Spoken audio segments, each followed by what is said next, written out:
Bonjour, je suis Jérôme Effred, ludodida, je suis professeur des écoles. Ma mission, ton plaisir d'apprendre. Aujourd'hui, étudions Révolte de d'Agadès.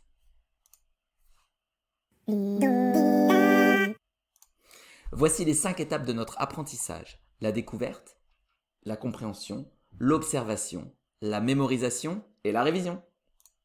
Étape 1, la découverte.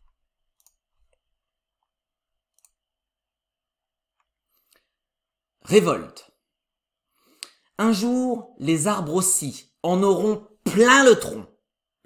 Fini le susurrement des feuillages.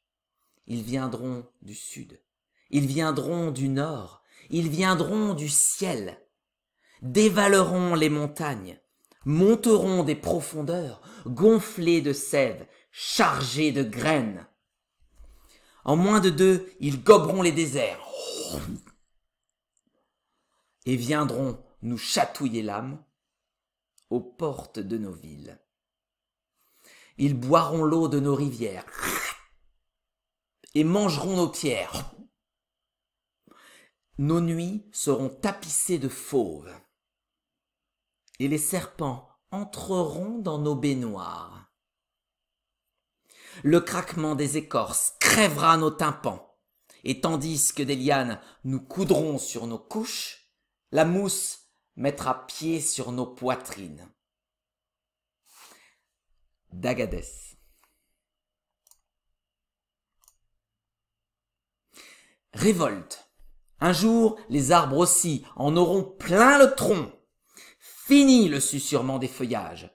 Ils viendront du sud, ils viendront du nord, ils viendront du ciel, dévaleront les montagnes, monteront des profondeurs, gonflés de sève, chargés de graines.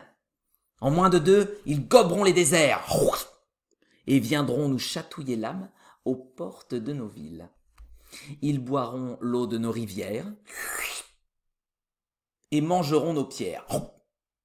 Nos nuits seront tapissées de fauves et les serpents entreront dans nos baignoires.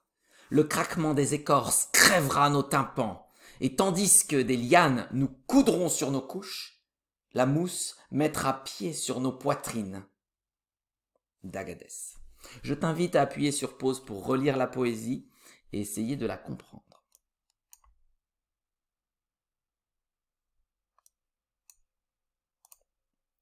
Maintenant, je vais te résumer ce que raconte cette poésie. Par le biais d'arbres personnifiés, l'auteur évoque une violente rébellion à venir de la nature contre les hommes. Il considère poétiquement que la végétation recouvrira tout dans une guerre totale et sans prisonniers. Étape 2. Compréhension. Découpons cette poésie en plusieurs parties pour l'expliquer morceau par morceau. Lisons puis expliquons la partie 1. Révolte. Un jour, les arbres aussi en auront plein le tronc. Fini le susurrement des feuillages. Ils viendront du sud, ils viendront du nord, ils viendront du ciel, dévaleront les montagnes, monteront des profondeurs, gonflés de sève, chargés de graines. L'auteur évoque un ras-le-bol des arbres. Il détourne l'expression « en avoir plein le dos » pour l'adapter à la physionomie des arbres. Ainsi, les arbres de son poème en ont plein le tronc. De même, l'expression « gonflé de sève » renvoie sans doute à l'expression « gonflé à bloc » qui signifie très énervé.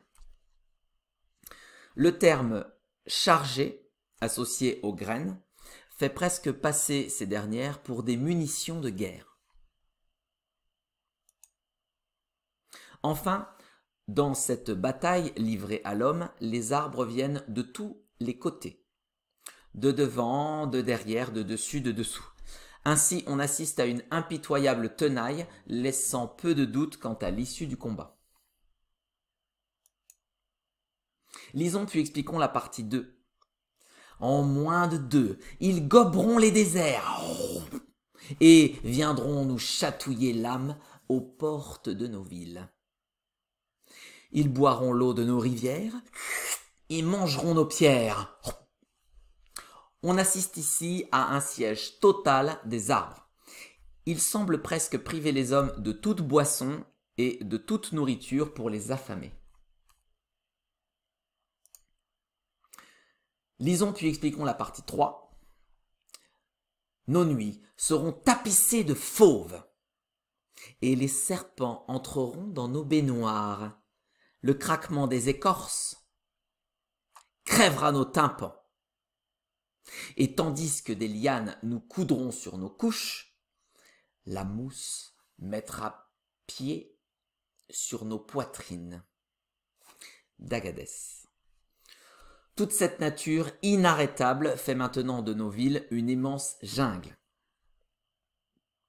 D'ailleurs, celle-ci est propice à la venue d'animaux sauvages. La flore ayant repris ses droits sur l'homme, la faune, les animaux, ne tardent pas à faire de même. À la fin, on parle d'une victoire écrasante, voire humiliante, puisque dans cette drôle de guerre, les hommes finissent cloués sous les bottes des armées naturelles. Étape 3. Observation. Ici, je vais te laisser chercher les répétitions de mots et de structures de phrases. Leur repérage facilite l'apprentissage. Je t'invite à appuyer sur pause. À toi de jouer.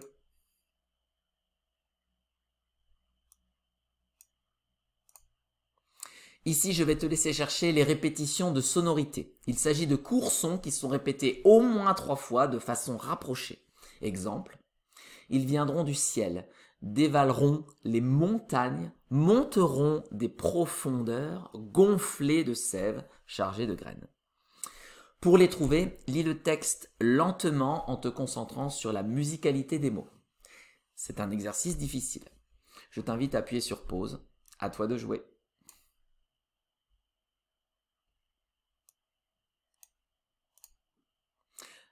Étape 4, mémorisation. Pour mémoriser cette poésie partie par partie, je t'invite à regarder ma vidéo sur les différentes techniques de mémorisation. Je te mets le lien dans la description. Et comme tu vas devoir réaliser cette étape seule, je te souhaite bon courage. Étape 5, la révision. Maintenant que tu connais ta poésie, je t'invite à la réviser selon ce calendrier. Ce soir, dans 1 jour, dans 3 jours, dans 7 jours, puis 1 ou 2 fois par semaine. Félicitations, te voilà au bout de cette vidéo. Si tu cherches des supports pour copier, illustrer ou apprendre autrement cette poésie, je t'invite à te rendre sur mon site, Ludodida. Je te mets le lien dans la description. Si malgré tous mes efforts, il te reste des questions sur cette poésie, n'hésite pas à me laisser un commentaire ci-dessous. Je ne manquerai pas de te répondre. Les encouragements sont également bienvenus. Et maintenant, à toi de jouer!